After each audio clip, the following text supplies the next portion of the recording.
Hi hello ನಮಸ್ಕಾರ ಎಲ್ಲರೂ ಕೂಡ ಸ್ವಾಗತ ಎಲ್ಲರಿಗೂ ಕೆಸಿ ಗಡಿ ಯೂಟ್ಯೂಬ್ ಚಾನಲ್ಗೆ. ನೋಡಿ ವೀಕ್ಷಕರೇ, ಅಂಗನವಾಡಿ ನೇಮಕಾತಿ 2026 ಸೊ 416 ಹುದ್ದೆಗಳು ಕನ್ಫರ್ಮ್ ಆಗಿರುವಂತದ್ದು. ಸೊ PUC ಮತ್ತೆ SSLC ಆಗಿದ್ರೆ ಈ ಒಂದು ಹುದ್ದೆಗೆ ಅಪ್ಲಿಕೇಶನ್ ಹಾಕಬಹುದು. ಸೊ ಇದಕ್ಕೆ ಸಂಬಂಧಪಟ್ಟಂತೆ ಸಂಪೂರ್ಣ ಮಾಹಿತಿನ ನಾನು ವಿಡಿಯೋದಲ್ಲಿ ತಿಳಿಸ್ಕೊಡ್ತಾ ಹೋಗ್ತೀನಿ. ಯಾರಾದರೂ ಇದಕ್ಕೆ ಇಂಟ್ರೆಸ್ಟ್ ಆಗಿದ್ರೆ ದಯವಿಟ್ಟು ವಿಡಿಯೋನ ಕೊನೆ ತನಕ ನೋಡಿ. ಹಾಗೆ ನೀವು ನಮ್ಮ ಚಾನಲ್ ಹೊಸಬರಿಗೆ ಸಬ್ಸ್ಕ್ರೈಬ್ ಆಗಿ ಮತ್ತೆ ಬೆಲ್ ಐಕನ್ ಆನ್ ಮಾಡಿ ಅಂತ ಹೇಳ್ತಾ, ನೋಡಿ ಇದು ನೋಡ್ತಾ ಇದ್ರ ನೀವು ನೋಟಿಫಿಕೇಶನ್. ಸೊ ಈ ನೋಟಿಫಿಕೇಶನ್ ಅಲ್ಲಿ ಕೊಟ್ಟಿರಂಗೆ ಅಂಗನವಾಡಿ ಹುದ್ದೆಗೆ ಸಂಬಂಧಪಟ್ಟಂತೆ ಸಂಪೂರ್ಣವಾದ ಮಾಹಿತಿ ನಾನು ತಿಳಿಸ್ಕೊಡ್ತಾ ಹೋಗ್ತೇನೆ. ಮೊದಲನೇದಾಗಿ ನಾವು ವಯೋಮಿತಿ ಮತ್ತೆ ಏನ್ ಎಜುಕೇಶನ್ ಕ್ವಾಲಿಫಿಕೇಶನ್ ಬೇಕು ಅಂತ ನೋಡೋದಾದ್ರೆ, ನೋಡಿ ವಯೋಮಿತಿ ಬಂದು ನಿಮ್ಗೆ 19 ರಿಂದ 35 ವರ್ಷದೊಳಗಡೆ ಇದ್ರೆ ಅಪ್ಲಿಕೇಶನ್ ಹಾಕಬಹುದು. ಯಾರಾದರೂ ಹ್ಯಾಂಡಿಕ್ಯಾಪ್ ಆಗಿದ್ರೆ ಅವರಿಗೆ 10 ವರ್ಷ ರಿಲ್ಯಾಕ್ಸೇಷನ್ ಇರುತ್ತೆ. ಅಂದ್ರೆ 35 ಪ್ಲಸ್ 10 45 ಕೂಡ ಅಪ್ಲಿಕೇಶನ್ ಹಾಕಬಹುದು. ಸೊ ಇದು ಬಂದು ಒಂದು ಅಂಗನವಾಡಿ ಕಾರ್ಯಕರ್ತರು ಅಂದ್ರೆ ಮಹಿಳೆಯರಿಗೆ ಮಾತ್ರ ಮೀಸಲಿಡಲಾಗುತ್ತೆ. ಮತ್ತೆ ಲಿಂಗತ್ವ ಅಲ್ಪಸಂಖ್ಯಾತರ ಮಹಿಳೆಯರು ಅಂತ ಹೇಳಲಾಗುತ್ತೆ. ಸೊ ಅಂದ್ರೆ ಟ್ರಾನ್ಸ್ಜೆಂಡರ್ ಅಂತ ಏನ್ ಹೇಳ್ತೀವಿ, ಸೊ ಅಂತವರಿಗೆ ಇದು ಅಪ್ಲಿಕೇಶನ್ ಹಾಕಬಹುದು. ಅದೇ ರೀತಿಯಲ್ಲಿ ವಿದ್ಯಾರ್ಥಿಗೆ ಸಂಬಂಧಪಟ್ಟಂತೆ ಅಂತ ನಾವು ನೋಡೋದಾದ್ರೆ, ನೋಡಿ ಅಂಗನವಾಡಿ ಕಾರ್ಯಕರ್ತೆ ಪೋಸ್ಟ್ಗೆ ನಿಮಗೆ PUC ತೆರಗಡೆ ಆಗಿರ್ಬೇಕು. ಮತ್ತೆ SSLC ಅಲ್ಲಿ ಕನ್ನಡ ಭಾಷೆಯನ್ನ ಪ್ರಥಮ ಅಥವಾ ದ್ವಿತೀಯ ಭಾಷೆಯಾಗಿ ಓದಿರ್ಬೇಕಾಗತ್ತೆ. ಅದೇ ರೀತಿಯಲ್ಲಿ ಅಂಗನವಾಡಿ ಸಹಾಯಕಿ ಪೋಸ್ಟ್‌ಗೆ ಸಂಬಂಧಪಟ್ಟಂತೆ ಕನಿಷ್ಠ SSLC ಆಗಿರ್ಬೇಕಾಗತ್ತೆ. ಅಥವಾ ತತ್ಸಮ ಅಂತ ಹೇಳ್ತೀವಿ. ತತ್ಸಮ ಆಗಿದ್ರು ಕೂಡ ಅಪ್ಲಿಕೇಶನ್ ಹಾಕಬಹುದು. SSLC ಅಥವಾ ತತ್ಸಮ ಅಂದ್ರೆ ನೋಡಿ, ಈಗ ಯಾರಾದ್ರು ಡಿಸ್ಟೆನ್ಸ್ ಎಜುಕೇಶನ್ ಅಂತ ಇರ್ತಾರೆ. ಸೊ ಅದನ್ನು ಕೂಡ ಅವರು ಕೂಡ ಅಪ್ಲಿಕೇಶನ್ ಹಾಕಬಹುದು. ಅಥವಾ ಮುಕ್ತ ವಿದ್ಯಾಲಯಗಳಿಂದ SSLC ಯಾರಾದ್ರು ತೆಗೆದುಕೊಂಡ್ರೆ ಅವರು ಕೂಡ ಅಪ್ಲಿಕೇಶನ್ ಹಾಕಬಹುದು. ಬಟ್ ಅವರು ಮುಕ್ತ ವಿದ್ಯಾಲಯದಿಂದ ಯಾರಾದರೂ ತೆಗೆದುಕೊಂಡ್ರೆ SSLC ಮುಗಿಸಿದ್ರೆ ಡಿಸ್ಟೆನ್ಸ್ ಎಜುಕೇಶನ್ ಇಂದ, ಸೊ ಸಾಮಾನ್ಯವಾಗಿ ಅವರು ಕನ್ನಡ ಭಾಷೆಯನ್ನ ಪ್ರಥಮ ದ್ವಿತೀಯ ಭಾಷೆಯಾಗಿ ಓದಿರ್ಲೇಬೇಕು. ಗಣಿತ ಮತ್ತೆ ಸಮಾಜಶಾಸ್ತ್ರ, ಸಮಾಜ ವಿಜ್ಞಾನ ವಿಷಯಗಳನ್ನ ಕಡ್ಡಾಯವಾಗಿ ಓದಿರ್ಲೇಬೇಕಂತ ಹೇಳಲಾಗುತ್ತೆ. ಇದನ್ನ ಮೊದಲನೇದಾಗಿ ಎಷ್ಟೆಷ್ಟು ವೇಕೆನ್ಸಿಗಳಿದೆ, 416 ವೇಕೆನ್ಸಿಗಳಲ್ಲಿ ಅಂತ ನಾವು ನೋಡೋದಾದ್ರೆ, ನೋಡಿ 412 ವೇಕೆನ್ಸಿಗಳಲ್ಲಿ ನಮಗೆ ಇರುವಂತದ್ದು ಒಟ್ಟು ವೇಕೆನ್ಸಿಗಳು 412ರಲ್ಲಿ ಯಾವ ಒಂದು ಸ್ಟೇಟ್ಗೆ ಎಷ್ಟೆಷ್ಟು ವೇಕೆನ್ಸಿಗಳಿದಾವೆ, ಕಾರ್ಯಕರ್ತರು ಎಷ್ಟು ಮತ್ತೆ ಸಹಾಯಕ ಹುದ್ದೆಗಳು ಎಷ್ಟು ಅಂತ ಹೇಳಿ ಕೂಡ ನೋಡಬಹುದು. ಸೊ ಇದು ಬಂದು ಕಂಪ್ಲೀಟ್ ಆಗಿ ಕಲಬುರಗಿ ಜಿಲ್ಲೆಗೆ ಮಾತ್ರ ಇದು ಕನ್ಫರ್ಮ್ ಆಗಿರುವಂತದ್ದು. ಸೊ ಕಲಬುರಗಿ ಜಿಲ್ಲೆಯಲ್ಲಿ ಇರುವಂತವರು ಅಪ್ಲಿಕೇಶನ್ ಹಾಕಬಹುದು. ಸೊ ಕಲಬುರಗಿ ಜಿಲ್ಲೆಯಲ್ಲಿ ಇರುವಂತವರು ಅಂದ್ರೆ ನಿಮ್ಮ ಡಿಸ್ಟಿಕ್ ಅಲ್ಲಿ ಇರುವಂತ ಎಲ್ಲಾ ಒಂದು ತಾಲೂಕುಗಳಿಗೆ ಅಪ್ಲಿಕೇಶನ್ ಹಾಕುವ ಹಾಗಿಲ್ಲ. ತಾವು ಯಾವ ಒಂದು ಊರಿನಲ್ಲಿ ವಾಸವಾಗಿರ್ತೀರೋ ಆ ಊರಿಂದ ಸುತ್ತಮುತ್ತ 5 ಕಿಲೋಮೀಟರ್ ಇರುವಂತಹ ಯಾವ್ದಾದ್ರು ಒಂದು ಅಂಗನವಾಡಿ ಕೇಂದ್ರಗಳಿರ್ತವೆ. ಸೊ ಆ ಒಂದು ಅಂಗನವಾಡಿ ಕೇಂದ್ರಗಳಲ್ಲಿ ವೇಕೆನ್ಸಿ ಆಗಿದ್ರೆ ಅದಕ್ಕೆ ಅಪ್ಲಿಕೇಶನ್ ಹಾಕಬಹುದು. ಸೊ ಅದಕ್ಕಾಗಿ ನೀವು ವಾಸಸ್ಥಳ ಪ್ರಮಾಣ ಪತ್ರವನ್ನ ಕೊಡ್ಲೇಬೇಕಾಗುತ್ತೆ. ಸೊ 3 ವರ್ಷದೊಳಗಡೆ ವಾಸಸ್ಥಳ ಪ್ರಮಾಣ ಪತ್ರವನ್ನ ನೀವು ಕೊಡ್ಲೇಬೇಕಾಗುತ್ತೆ. ಸೊ ಇದು ಒಂದು ತಾಲೂಕ್ ಯಾವ ತಾಲೂಕಿಗೆ ಎಷ್ಟೆಷ್ಟು ಒಂದು ಹಂಚಲಾಗತ್ತೆ ಅನ್ಬಿಟ್ಟು ಹೇಳಿ ಡೀಟೇಲ್ ಆಗಿ ನಿಮ್ಗೆ ಇರುವಂತ ವೇಕೆನ್ಸಿಗಳು, ಅದೇ ರೀತಿ ಅಪ್ಲಿಕೇಶನ್ ಹಾಕೋದ್ ಹೆಂಗೆ ಮತ್ತೆ ಏನೇನ್ ಇರುತ್ತೆ ಅಂತಾನು ಕೂಡ ಕಂಪ್ಲೀಟ್ ಆಗಿ ತಿಳಿಸ್ತಾ ಹೋಗ್ತೀನಿ.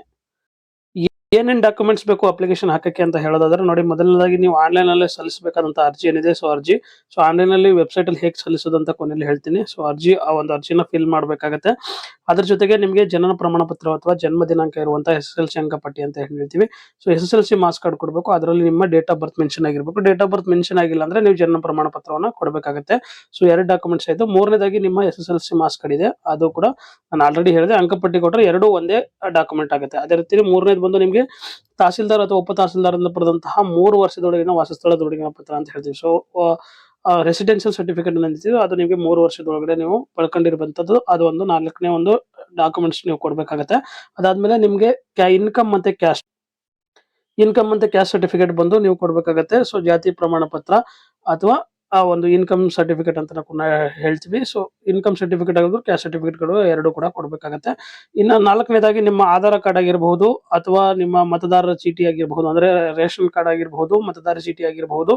ಸೊ ಆ ಒಂದು ಡಾಕ್ಯುಮೆಂಟ್ಸ್ ಅನ್ನು ಕೂಡ ಕೊಡ್ಬೇಕಾಗುತ್ತೆ. ಈ ಡಾಕ್ಯುಮೆಂಟ್ಸ್ ಗಳು ಅಲ್ಲದೆ ಈ ಎಲ್ಲಾ ಡಾಕ್ಯುಮೆಂಟ್ಸ್ ಗಳನ್ನ ಕೂಡ ನೀವು ಆ ಅಧಿಕಾರಿಗಳಿಂದ ಅಟೆಸ್ಟೇಷನ್ ಮಾಡಿಸ್ಬೇಕಾಗತ್ತೆ. ಸೊ ಅಟೆಸ್ಟೇಷನ್ ಇಂಪಾರ್ಟೆಂಟ್ ಇರುತ್ತೆ. ಇದನ್ನ ಮರಿದೇನೆ ಮಾಡಿಸಿ, ಇಲ್ಲಾಂದ್ರೆ ನಿಮ್ಮ ಅಪ್ಲಿಕೇಶನ್ ರಿಜೆಕ್ಟ್ ಆಗುತ್ತೆ. ಇನ್ನು ಮಿಕ್ಕಿದ್ದ ಡಾಕ್ಯುಮೆಂಟ್ಸ್ ಗಳಿದಾವೆ, ನಿಮ್ಗೆ ಏನಾದ್ರು ಸ್ಪೆಷಲ್ ಕ್ಯಾಟಗರಿ ಆಗಿದ್ರೆ, ಈಗ ನೋಡಿ ವಿಚ್ಛೇದನ ಪ್ರಮಾಣ ಪತ್ರ ಅಂತ ಹೇಳಿ ವಿಚ್ಛೇದನ ಪ್ರಮಾಣ ಪತ್ರ ಡೈವೋರ್ಸ್ ಇಂದ ಪಡೆದ ಡೈವೋರ್ಸ್ ಕ್ಯಾಂಡಿಡೇಟ್ಸ್ ಗಳಿಗೆ ಸ್ವಲ್ಪ ಆದ್ಯತೆಯನ್ನು ಕೊಡಲಾಗುತ್ತೆ. ಅವರಿಗೆ ಒಂದಷ್ಟು ಮಾರ್ಕ್ಸ್ ಅನ್ನು ಕೊಡಲಾಗುತ್ತೆ. ಸೊ ಡೈವೋರ್ಸ್ ಕ್ಯಾಂಡಿಡೇಟ್ ಆಗಿದ್ರೆ ಅದಕ್ಕೂ ಸಂಬಂಧಪಟ್ಟ ಪ್ರಮಾಣ ಪತ್ರ ಆಗಿರ್ಬೋದು. ಅಂಗವಿಕಲರಾಗಿದ್ರೆ ಆ ಅಂಗವಿಕಲ ಪ್ರಮಾಣ ಪತ್ರವನ್ನು ಕೂಡ ನೀವು ತಗೊಂಡಿರ್ಬೇಕಾಗತ್ತೆ. ಸೊ ಇವೆಲ್ಲವೂ ಕೂಡ ನಿಮ್ಗೆ ಎಕ್ಸ್ಟ್ರಾ ಏನಿದೆ, ಅಥವಾ ವಿಧವೆಯರಾಗಿದ್ರೆ ಪತಿಯ ಮರಣ ಪ್ರಮಾಣ ಪತ್ರ ಅಂತ ಹೇಳ್ತೀವಿ. ಈ ಡಾಕ್ಯುಮೆಂಟ್ಸ್ ಕೂಡ ನೀವು ಕೊಡ್ಬೇಕಾಗತ್ತೆ.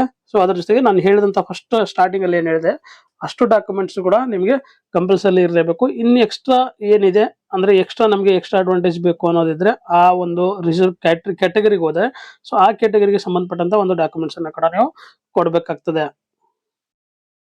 ಹಾಗಾದ್ರೆ ಸೆಲೆಕ್ಷನ್ ಹೇಗ್ ಮಾಡ್ತಾರೆ ಅಂತ ಹೇಳಿದ್ರೆ ನೋಡಿ, ನೀವು ಅಪ್ಲಿಕೇಶನ್ ಏನಾಗ್ತಾರೆ ಅಪ್ಲಿಕೇಶನ್ ಬೇಸ್ ಮೇಲೆ ನೀವು PUC ಆಗಿದ್ರೆ PUC ಒಂದು ಲಿಸ್ಟ್ ರೆಡಿ ಮಾಡ್ತಾರೆ ಕಾರ್ಯಕರ್ತ ಪೋಸ್ಟ್‌ಗೆ. ಅದೇ ರೀತಿಲಿ ಸಹಾಯಕಿ ಪೋಸ್ಟ್‌ಗೆ ಒಂದು ಲಿಸ್ಟ್ ಅನ್ನ ರೆಡಿ ಮಾಡ್ತಾರೆ. ಸೊ ಆ ಲಿಸ್ಟ್ ಅನ್ನು ರೆಡಿ ಮಾಡಬೇಕಾದ್ರೆ ಯಾವ್ದ್ರ ಬೇಸ್ ಮೇಲೆ ಅಂದ್ರೆ ನೀವು ತೆಗೆದುಕೊಂಡಂತ ಮಾರ್ಕ್ಸ್ ಏನಿರುತ್ತೆ PUC ಆಗಿರ್ಬೋದು SSLC ಆಗಿರ್ಬೋದು. ಸೊ ಇದು ಆದ್ರೆ ಕಾರ್ಯಕರ್ತೆಗೆ, SSLC ಆಗಿದ್ರೆ ನಿಮ್ಗೆ ಸಹಾಯಕಿ ಪೋಸ್ಟ್‌ಗೆ. ಸೊ PUC ಯಲ್ಲಿ ಮಾರ್ಕ್ಸ್ ಅನ್ನ ಎಷ್ಟು ತಗೊಂಡಿರ್ತಾರೆ ಅದ್ರ ಬೇಸ್ ಮೇಲೆ ಲಿಸ್ಟ್ ಅನ್ನ ಮಾಡ್ತಾ ಬರ್ತಾರೆ.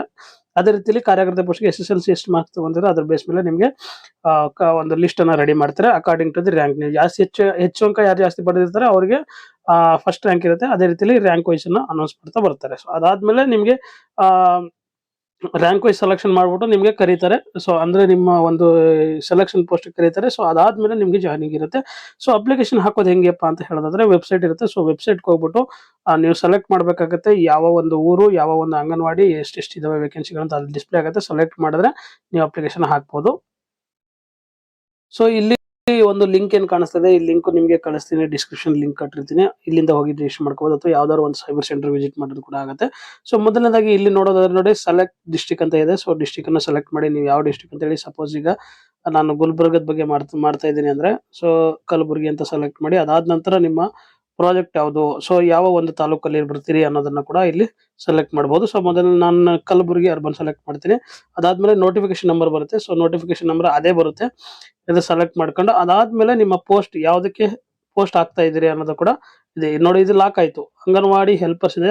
ಆ ಒಂದು ಇದರಲ್ಲಿ ಅಂಗನವಾಡಿ ಹೆಲ್ಪರ್ಸ್ ಮಾತ್ರ ಖಾಲಿ ಇರುವಂತದ್ದು, ಮತ್ತೆ SC ಪೋಸ್ಟ್ ಗಳಿಗೆ ಮಾತ್ರ ಅದ್ರ ರಿಸರ್ವ್ ಇರೋದು ಅಂತ ಹೇಳಿ ಇದು ಹೇಳುತ್ತೆ. ಅದಾದ ನಂತರ ಅಲ್ಲಿ RD ನಂಬರ್ ಎಂಟರ್ ಮಾಡಿ ಸಬ್ಮಿಟ್ ಅಂತ ಕೊಟ್ರೆ ಡೈರೆಕ್ಟ್ ಅಪ್ಲಿಕೇಶನ್ ತಗೊಳುತ್ತೆ. ಸೊ ಅಪ್ಲಿಕೇಶನ್ ತಗೋಬೇಕಾದ್ರೆ ಅಲ್ಲಿ ಎಲ್ಲಾ ಡೀಟೇಲ್ಸ್ ಅನ್ನ ನಿಮ್ ಡೀಟೇಲ್ಸ್ ಅನ್ನ ಫಿಲ್ ಮಾಡಿ ಅದಾದ ನಂತರ ಸಬ್ಮಿಟ್ ಅಂತ ಕೊಡ್ಬೇಕಾಗತ್ತೆ. ಸೊ ಇಷ್ಟು ಕೂಡ ಇದರ ಒಂದು ಪ್ರೊಸೀಜರ್. ಸೊ ನಿಮ್ಗೆ ಏನಾದ್ರು ಇಲ್ಲಿ ಫಿಲ್ ಮಾಡೋದ್ರ ಬಗ್ಗೆ ಗೊತ್ತಾಗ್ಲಿಲ್ಲ ಅಂದ್ರೆ ನೀವು ಸೈಬರ್ ಗಾರ್ ವಿಸಿಟ್ ಮಾಡಬಹುದು ಅಥವಾ ನಂಗೆ ಕಾಮೆಂಟ್ ಬಾಕ್ಸ್ ಅಲ್ಲಿ ಕಾಮೆಂಟ್ ಮಾಡಿ ಮತ್ತೊಂದು ವಿಡಿಯೋ ಅದಕ್ಕೆ ಸಂಬಂಧಪಟ್ಟಂತೆ ಮಾಡ್ತೀನಿ.